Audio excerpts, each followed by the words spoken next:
The sky was still dark when Ahmed pushed his small wooden boat away from the shore.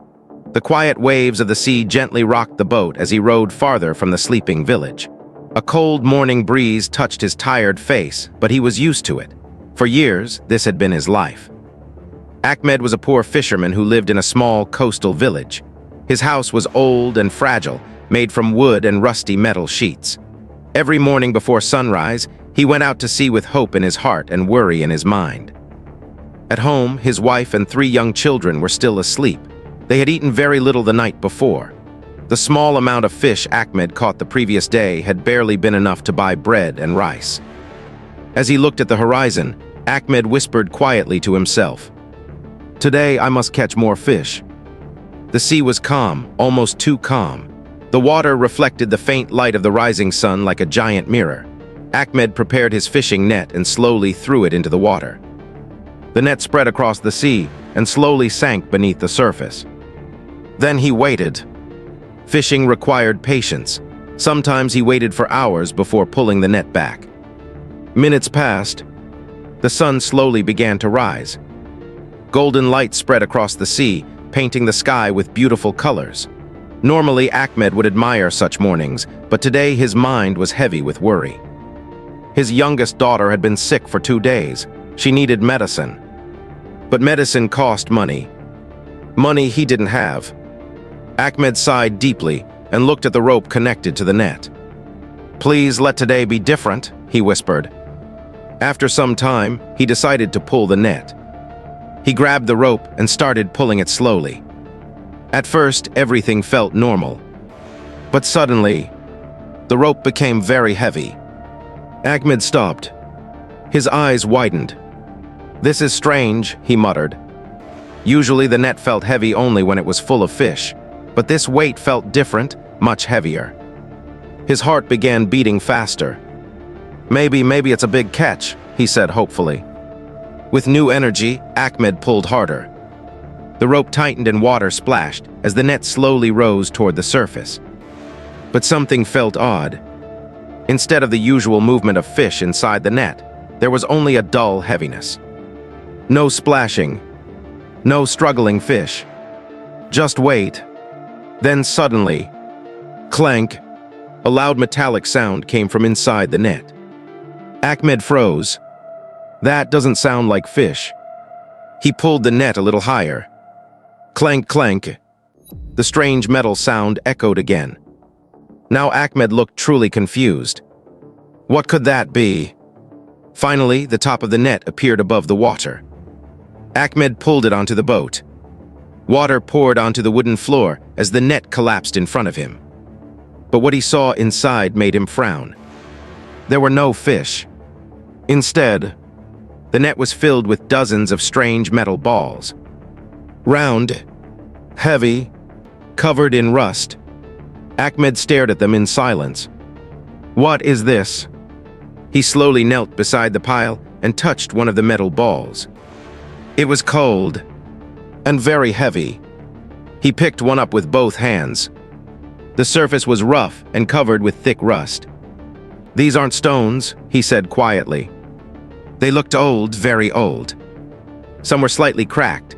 Others had small holes and strange markings on them. Ahmed had never seen anything like this before. He looked around the empty sea. Where did these come from? For a moment he felt a little disappointed. He had hoped for fish. But now his net was filled with useless metal. Or so he thought. Then an idea suddenly appeared in his mind. He lifted one of the balls again and weighed it in his hands. Metal. His eyes slowly lit up. Scrap metal. Ahmed smiled slightly. In the nearby town, scrap metal could be sold for money. Not a lot, but something. And these metal balls were heavy. Very heavy. If I sell them, he thought, maybe I can buy food, maybe even medicine. Hope slowly replaced disappointment. Ahmed quickly untangled the balls from the fishing net and placed them into an old sack inside the boat. There were many of them. More than 20. By the time he finished, the sack was extremely heavy. He wiped the sweat from his forehead and looked at the rising sun. Maybe today is my lucky day. He started rowing back toward the village. The journey back took nearly an hour. As he approached the shore, the small village slowly came to life. Fishermen were preparing their boats.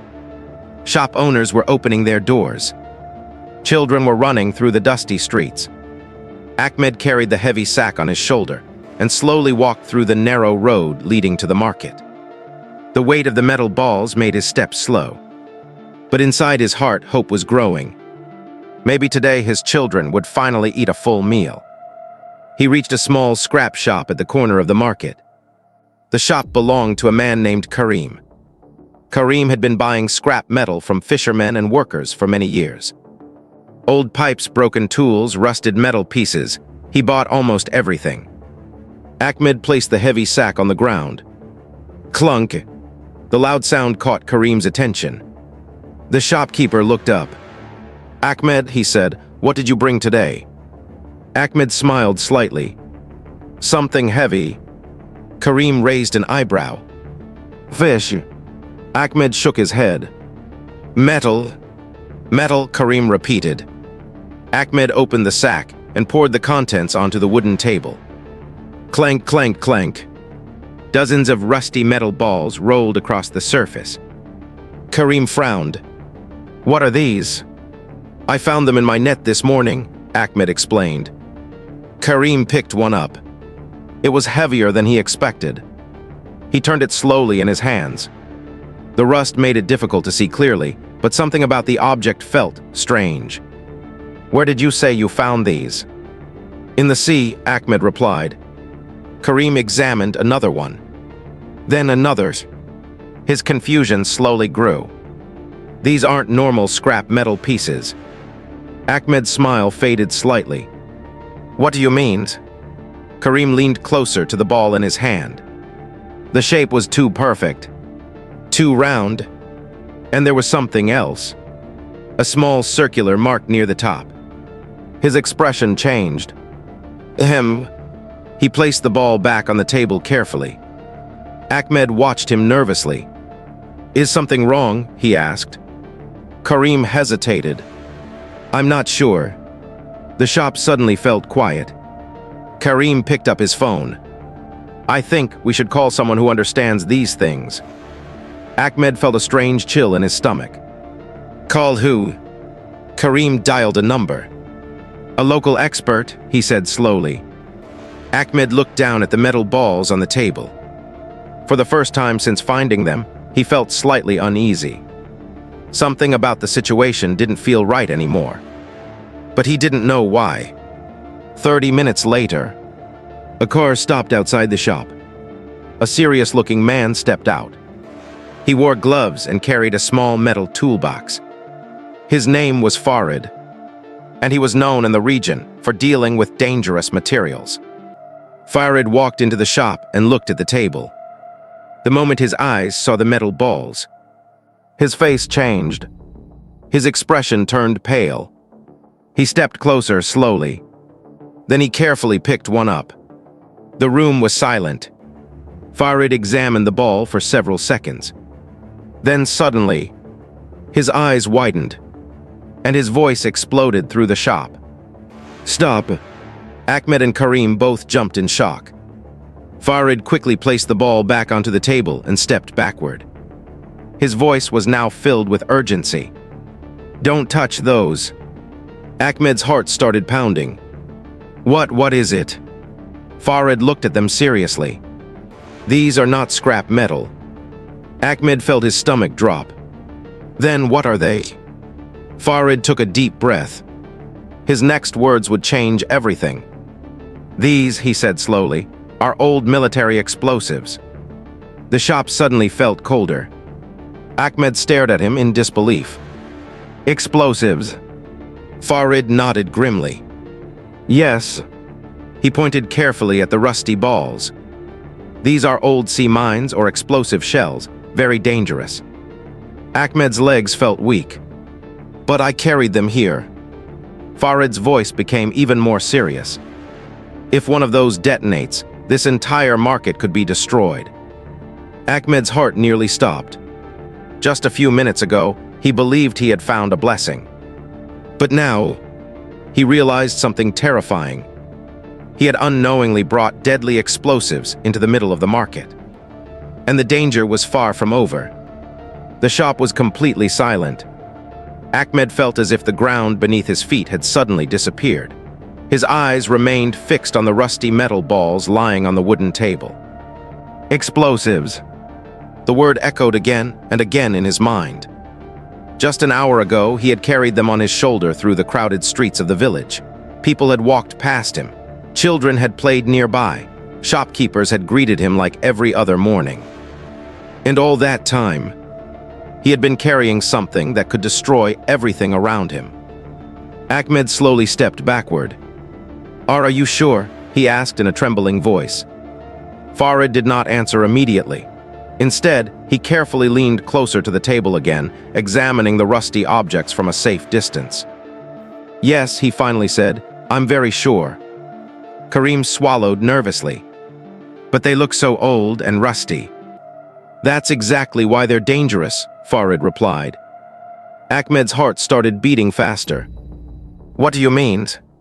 Farid looked at both men seriously. "These explosives are probably very old, maybe from a war many years ago. When weapons stay underwater for a long time, they become unstable." Ahmed felt a cold wave of fear run through his body. "Unstable?" Farid nodded. "Yes, even a small impact, a fall or the wrong movement could trigger an explosion." Karim immediately stepped further away from the table. Ahmed's breathing became heavier. He remembered something suddenly. "When I found them, they were tangled in my fishing net," he said. Farid's eyes widened slightly. "You pulled them with your net?" Ahmed nodded slowly. "Yes." Farid took a deep breath. "You were extremely lucky." "Lucky?" Karim said nervously. "Yes," Farid replied. "If one of those had hit the side of the boat hard enough, you might not be here right now." Ahmed's hands began shaking. He imagined the moment again. Pulling the heavy net, dragging it onto the wooden boat, metal balls rolling across the floor. If even one of them had exploded, his small wooden boat would have been torn apart instantly. The sea would have swallowed him, and no one would have ever known what happened. Ahmed wiped the sweat from his forehead. "What should we do now?" he asked. Farid spoke firmly. "First, nobody touches them." He slowly took out his phone. "I need to call the bomb disposal unit." Karim's face turned pale. "The bomb squad." "Yes." The room felt smaller now. Outside the shop, the market was slowly becoming crowded. Vendors were setting up their stalls. People were walking through the streets. No one knew that only a few meters away, a pile of deadly explosives was sitting on a wooden table. Farid quickly walked to the door and looked outside. "We need to keep people away from this shop," he said. Karim nodded nervously. "I'll close the door." He quickly pulled down the metal shutter halfway, leaving only a small gap. Inside, the three men stood quietly. Every small sound now felt terrifying. Even the slightest movement made Ahmed nervous. He kept staring at the rusty metal balls. They looked harmless, just round pieces of old metal. But now he knew the truth. Each one could contain enough explosive power to destroy the entire building. Minutes passed slowly. Then suddenly, clang! A loud noise came from the street outside. Ahmed jumped in fear. "What was that?" Farid quickly raised his hand. "Relax, it's probably just someone dropping something." But Ahmed could not relax. His mind was racing with terrifying thoughts. He remembered how he had carried the sack of metal balls. He had even dropped the sack once while walking. The memory made his heart pound even harder. "If that had exploded," he whispered. Farid looked at him seriously. "You're lucky to be alive." Those words made Ahmed feel both grateful and terrified at the same time.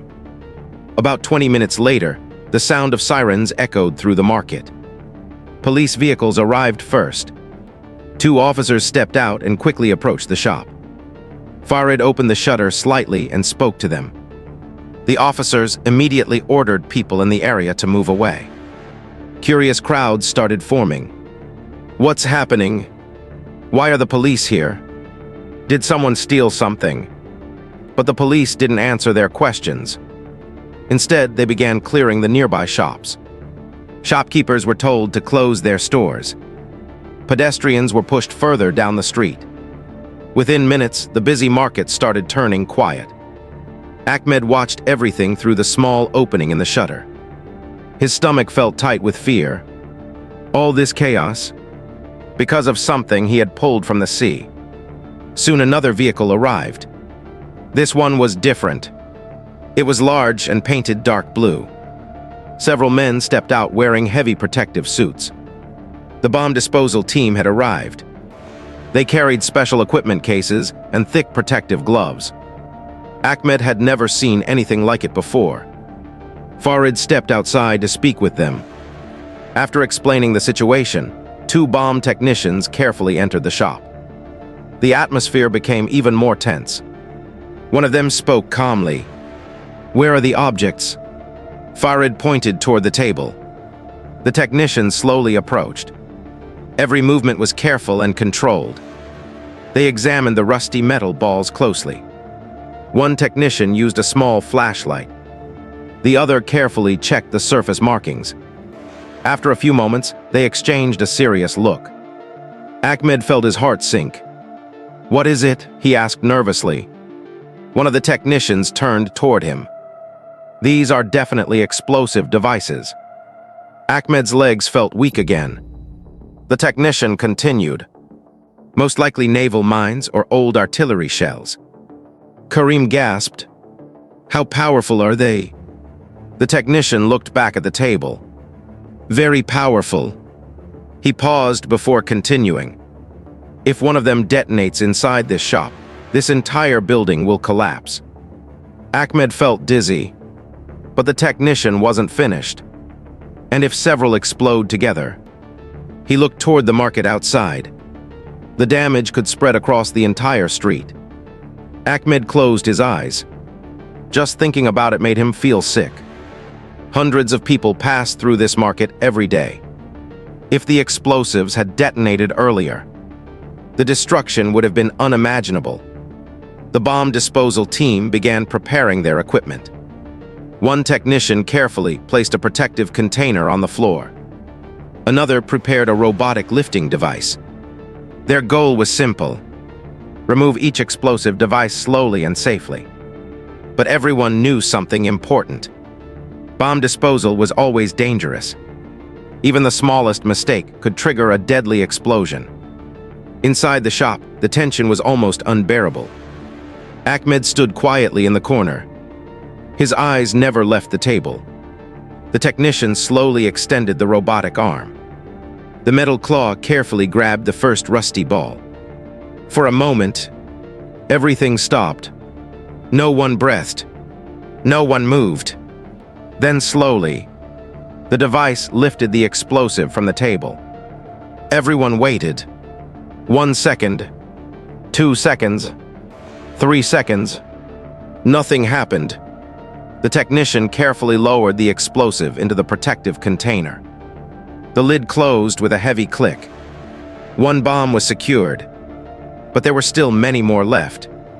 Ahmed realized something terrifying. He had pulled more than 20 of these from the sea, and each one had the power to destroy lives. The bomb team continued working carefully. One by one, slowly, silently, but deep inside Ahmed's mind, a new question appeared. If these explosives were lying in the sea, how many more were still hidden underwater? And what would happen if another fisherman found them someday? The thought made his heart sink even deeper. The danger from the sea was not over yet, and neither was this terrifying day. Inside the small shop, the tension was almost unbearable. The bomb disposal technicians continued their careful work. One by one, the rusty metal balls were lifted from the table and placed into the heavy protective container. Each movement was slow, precise, silent, Ahmed stood in the corner, barely breathing. His eyes followed every movement of the robotic arm. The technician controlling the device spoke quietly to his partner. "Slowly, keep it steady." The claw carefully grabbed another metal ball. For a moment, everyone froze again. Ahmed's heart pounded loudly in his chest. What if this one exploded? What if the rust had weakened the shell too much? What if the pressure inside was unstable? Thousands of terrifying possibilities rushed through his mind. But again, nothing happened. The explosive was lowered into the container. Clunk. The heavy lid shut tightly. Another one secured. The process continued for nearly an hour. Outside the shop, the market remained empty. Police officers had blocked the entire street. Curious villagers stood far away behind the barriers, whispering nervously to each other. Rumors were spreading quickly. Someone found bombs. They say the sea brought them. A fisherman almost caused an explosion. Ahmed could hear some of those whispers through the half-closed shutter. Each word made him feel worse. He had never wanted attention. He was just a poor fisherman trying to feed his family. Yet somehow, he had become the center of a dangerous crisis. Inside the shop, the bomb technicians finally stepped back from the table. Only 2 metal balls remained. One technician removed his glove and wiped sweat from his forehead. "These are extremely old," he said. Farid nodded. "Yes, the rust is severe." The technician looked at Ahmed. "Where exactly did you find them?" Ahmed swallowed. "About 2 kilometers from the shore," he replied, "near the old reef." The technician exchanged a glance with his partner. "That area," he said slowly. Farid noticed the change in his tone. "What about it?" The technician spoke quietly. "Many years ago, that area was used during a naval conflict." Ahmed frowned. "A conflict?" Farid explained.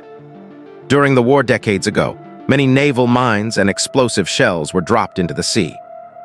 Ahmed's stomach tightened. "You mean these were left from the war?" The technician nodded. "Yes, some were detonated, some were recovered." He pointed toward the table. "And some were simply lost." Ahmed stared at the remaining metal balls. For decades, they had been hidden under the sea. Silent, forgotten, waiting, and by pure accident. His fishing net had pulled them back into the world. The technician carefully grabbed the second-last explosive. Everyone waited again. The robotic arm slowly lifted the ball, lowered it, placed it inside the protective container. The lid closed. Only one remained. The last metal ball sat quietly on the wooden table. It looked no different from the others. Old, rusty, harmless, but everyone knew the truth. The final explosive was often the most dangerous moment. The technician moved the robotic arm closer. "Easy," he whispered. The claw slowly gripped the last ball. Suddenly, crack, a small sound came from the surface.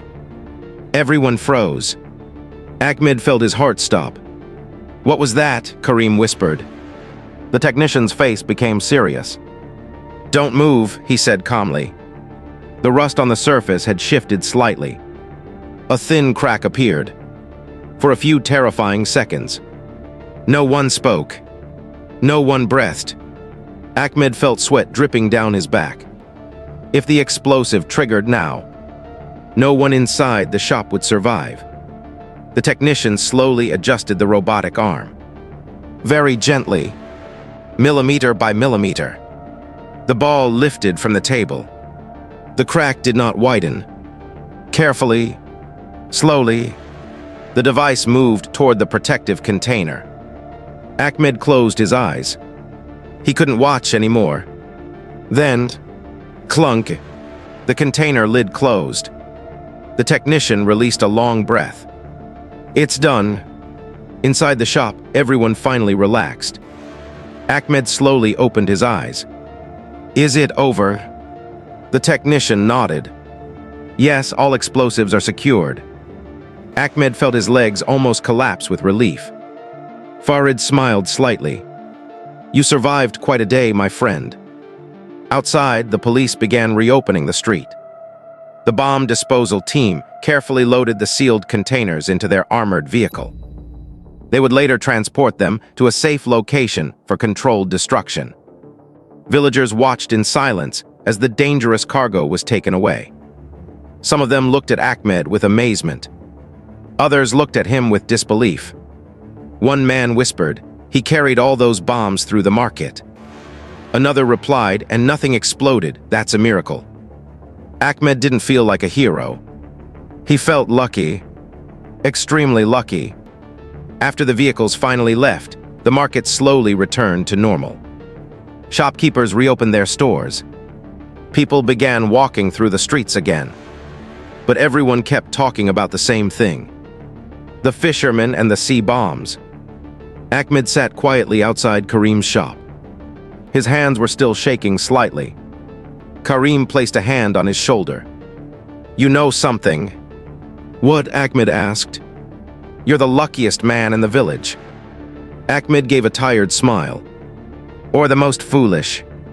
Farid walked toward them. "You're neither," he said. Ahmed looked up. "What do you mean?"